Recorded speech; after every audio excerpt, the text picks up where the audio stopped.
All right, so we got DJ KK in the house. We've got Al, we've got Ketchup, Snooty, Deirdre, Kevin Bacon, Hornsby, Monty, Plucky, Gwen. Things are looking good here today, but our job is to find a villager to design a vacation home for. Some really cool cats around. I mean, I really love both Julian and Blanche, but I think we're going to go with, I think this is Faith. I'm liking the idea of fairy tale. Could definitely incorporate a castle here. So let's go with this cute little koala. Oh, it's not Faith, it's Melba. My apologies, Melba. This is great because I actually have Faith's amiibo, but I do not have Melba's. Oh, this is great. Aren't you just adorable? It's nice to meet you too, Melba. I'm so sorry for the misidentification. I'm excited about your fairy tale home. Let's chat, girl. Toasty. Well, you are so welcome, Toasty. Oh, I just love seeing him partying back there. What items are you requiring? Oh, interesting, with the mushrooms. Oh, wow. Okay, well, we definitely are going to incorporate a castle as well, but we can get some mushrooms going too. Fairy tale world for Melba. Okay, Melba, so now we're going to find your location. I think we're going to have to, when I do a castle, I tend to need a lot of space. So I'm definitely going to pick a place that has plenty of space. All right, Melba, I think we're going to go with this one. Plenty of space, and I kind of like the baobab trees in the back. Oh, it is a lovely spot. Let's get over there. Now, Melba, I work exclusively in 2-floor homes so that I can do lots of different things with your vacation home. So we'll do a big 2-level home.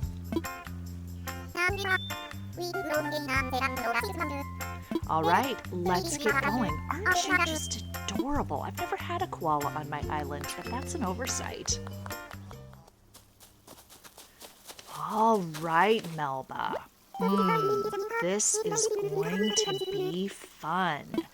Now, I am very interested in your other items that you have on your requested list. Oh, nice. Okay. Interesting that you do not have the castle items. Oh, fairy tale dress. We might put you in one of those. Very interesting with the mushrooms, and KK Birthday is your song. Wow. Okay, well, Melba, I don't have my vision completely solidified yet, but you just give me some time, and we'll see what I can come up with for you, girl. All right, Melba. Wow. Do I ever have a tour for you? I finally figured out what you were throwing down. From your items, I deduced that the fairy tale in particular you were interested in was Alice in Wonderland. Melba, so your fairy tale world outdoors is completely based on Alice in Wonderland.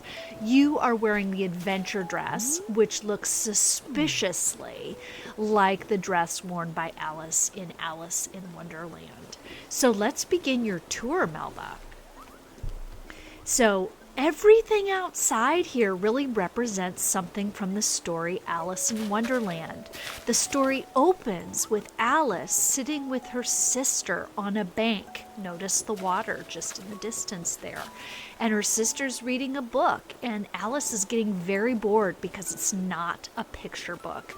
And so she thinks about perhaps making daisy chains. Notice I'm standing right on a daisy here. But she's too tired to even think about getting up and picking daisies to make the daisy chain. Then things start getting a little wacky. She sees a white rabbit, And that's not so strange. What's really strange is the White Rabbit has a pocket watch, and he's worried that he's going to be late. So then what happens to Alice is she follows the rabbit through its rabbit hole and feels like she's falling down a well. It takes her a very long time. It must be a very deep well. And on her way down, she sees a container of orange marmalade. So we have 3 containers of orange marmalade over here to represent that. So then she sees a tiny little door that she can't get through. We'll pretend that this wide open door is that tiny little door that she can't get through. But conveniently, on a little 3-legged table that's supposed to be glass, but I have a wooden 3-legged table here, is a little container, a little liquid container that indicates drink me, and that shrinks her really small. I'm going to have to move you, Melba. So it's not too long before she needs to get bigger. Well, lucky for her, right below the table in a glass box is a little cake that says "Eat Me." And so when she eats that little cake, that makes her bigger. And so she goes back and forth between drinking and eating to great hilarity. She then sees the rabbit again, and he's carrying white gloves and a fan. And so we see here in the corner a little fan. So at some point, when Alice is quite small, she sees a gigantic puppy, which is probably a regular-sized puppy, but it looks gigantic because she is small. And she distracts the puppy a little bit with a stick. And so here we have a stick in front of the puppy. Not too long after that, Alice comes to a large mushroom that has a blue caterpillar on it who is smoking a hookah. Okay, we had to get a little creative here, Melba. We have a large mushroom. This was one of your must-have items. Caterpillars turn into butterflies, so instead of a caterpillar, I have a blue butterfly. And no hookah in the game, but there is some burning incense. So imagine, if you will, on this table we have the blue caterpillar, and he is smoking the hookah. So, after that, Alice runs into a pigeon who is complaining about serpents pestering her eggs. And so what we have here is that zodiac figurine is actually a dragon, but I think it looks a bit serpent-like. And this egg here represents those pigeon eggs. Not too long after that, Alice encounters a frog footman and a fish footman. And they are carrying a very large invitation. And it's an invitation from the Queen to play croquet. So this little welcome banner is to represent that invitation from the Queen to play croquet. The frog footman is sitting outside of a closed door and thinks it's ridiculous to knock. The door opens and a large plate is thrown out the door, and it nearly hits the frog footman, and it shatters into a million pieces. So this plate represents that plate. Alice just opens the door and gets in herself and isn't going to wait the way the frog footman is. And she finds the Duchess sitting on a stool feeding a baby, and next to the baby, a cook is cooking a stew that is entirely too peppery. And so Alice encounters that, and then not too long after that, the cook throws a frying pan at Alice for some unknown reason. Alice finds herself holding the baby, which not too long after that, she discovers is actually not a baby, it's a pig. After that, Alice talks to the Cheshire Cat, who is sitting in the bough of a tree. This lucky cat is not sitting in the bough of a tree, but he is sitting on top of a stump. So that's going to have to do it. Nico back here is representing the Mad Hatter. You can see he's got the little top hat on, so that is just perfect. And we are sitting at a little table with a tea set. So this represents the tea party. Alice continues her adventures and comes to some playing card gardeners who are painting white roses red. So we have some red paint here, and we have these playing cards to represent the card gardeners. This axe, of course, represents the Queen of Hearts' cry. Off with their heads, off with his head, off with her head. Here's the axe ready to take off somebody's head. The croquet game aforementioned in the invitation is quite strange. The mallets are live flamingos, and the balls, I think, are hedgehogs. So that is quite a strange croquet game. But this flamingo represents those flamingos that were used as the croquet mallets. The golden turtle that is on the top of this turret represents the mock turtle in the story. And the lobster over on the top of this this turret represents the lobster for the lobster quadrille. As we come inside the Queen's castle, here we have a throne which is red to represent the Queen of Hearts. I'm going to sit on that throne. You can't see it very well, but you know the throne. And up in the turret that's behind where I'm sitting, you can see the tarts. The Queen of Hearts, she made some tarts all in a summer's day.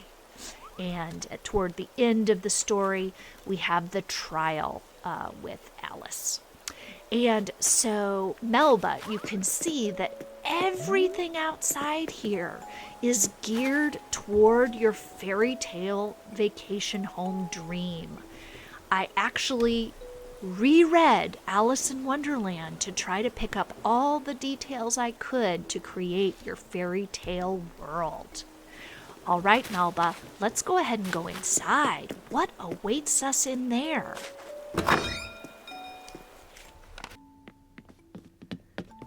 Inside Melba, we have another very famous fairy tale represented. This one is Jack and the Beanstalk. Jack lives with his mom on a small farm at the foot of the Misty Mountains. So we have Jack and his mom's run-down place with the messy bed and the messy kitchen. Not that they'd be messy, but these just looked more ramshackle than the other nicer furnitures. We see we've got the farm here. We've got some turnips and some blowing moss and some pumpkins. And so that's their farm. And you can see in the distance there those misty mountains. So the only way that Jack and his mother made money is selling milk from their beloved cow, Bess. And so here in the corner we have Patty's photo, and Patty is representing Bess. Thank you, Patty. I guess it's Patty's poster. Thank you, Patty. You look very much like a potential dairy cow, so there you are. And we have 2 containers of milk here to represent what Jack and his mother sold for money. But their situation got very, very dire, and they needed to make repairs in the house. And so the mother told Jack to go to the market and sell Bess for at least 5 golden coins. Well, Jack kind of failed. Jack went to the market and found somebody to buy Bess, but the person said, well, I'm not going to pay you in golden coins. I'm going to pay you in magic beans. So these rare mushrooms are supposed to be 5 black magic beans that Jack traded Bess for. And Jack brought the magic beans home, and Jack's mom was furious. So she threw the beans out the window and was very angry with Jack.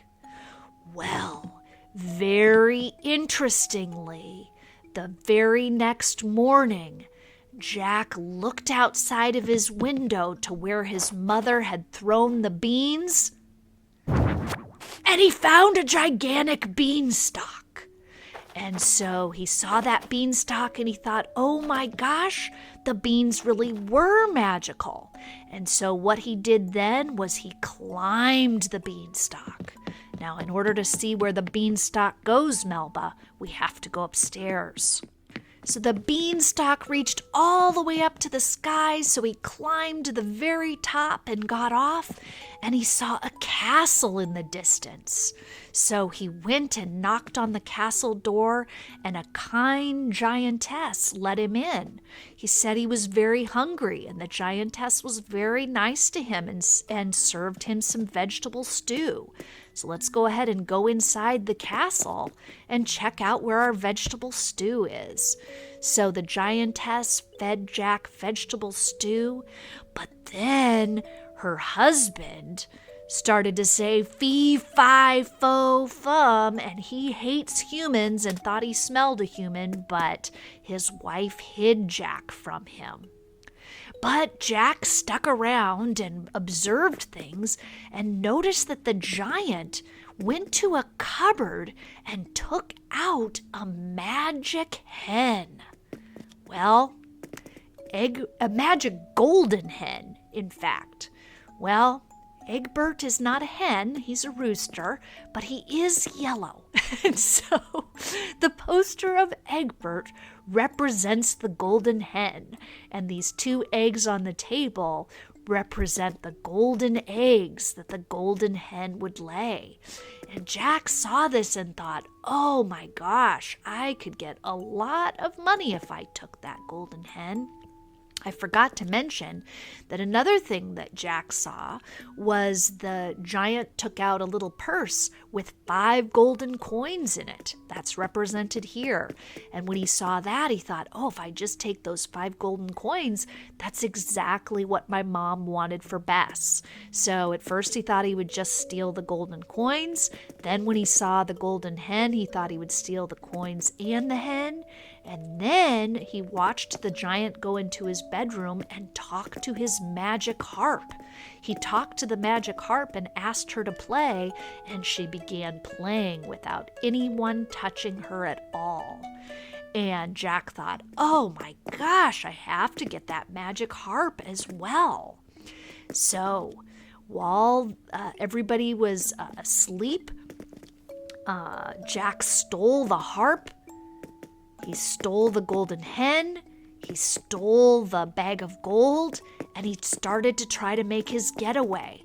But the harp shrieked out. She could talk, and she told on him and said that she was being taken away. And so that woke up the giant, and the giant began chasing Jack down the beanstalk. So we've got to go back downstairs. So Jack tore down the beanstalk, got all the way down to the bottom, and grabbed an axe. And he took that axe and he chopped down the beanstalk. And the beanstalk toppled over, and the giant fell to the ground on the other side of the misty mountains. So the beanstalk fell, and the giant fell way over onto the other side of those mountains. And happily for Jack and his mother, now they had the golden hen, they had the magical golden harp, and they had all of the gold. So there is a bit in the story as well about every time it rains, Jack feels like he hears the giantess crying, and the giant has no way of getting up to her. So definitely a mixed bag for the ending, but Jack did successfully get away with all the booty and was able to live the rest of his life a wealthy Jack. So there you go, Melba. We have 2 different fairy tales represented in your vacation home. I really spent some time on this, particularly reading Alice in Wonderland. And we can get a better look at your little outfit here, your little Alice in Wonderland outfit, Melba. Since all of your required items are outside, I think that's where I'm going to have you tour.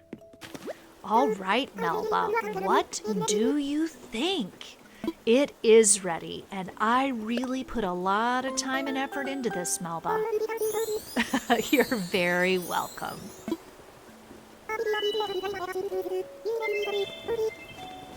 Well, you are so cute.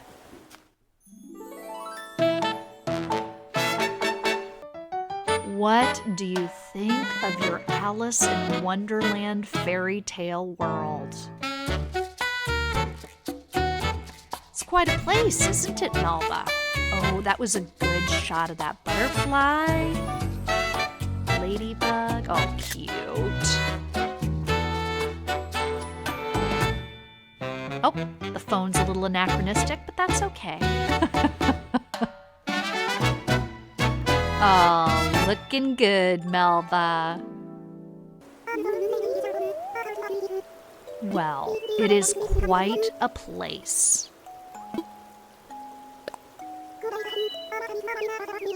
I'll take a few photos before I go. All right, Melba. Well, I love seeing you enjoy your tea party with Nico here, but it's time for me to take off. I'm headed back. Well, I will. You enjoy your fairy tale vacation home.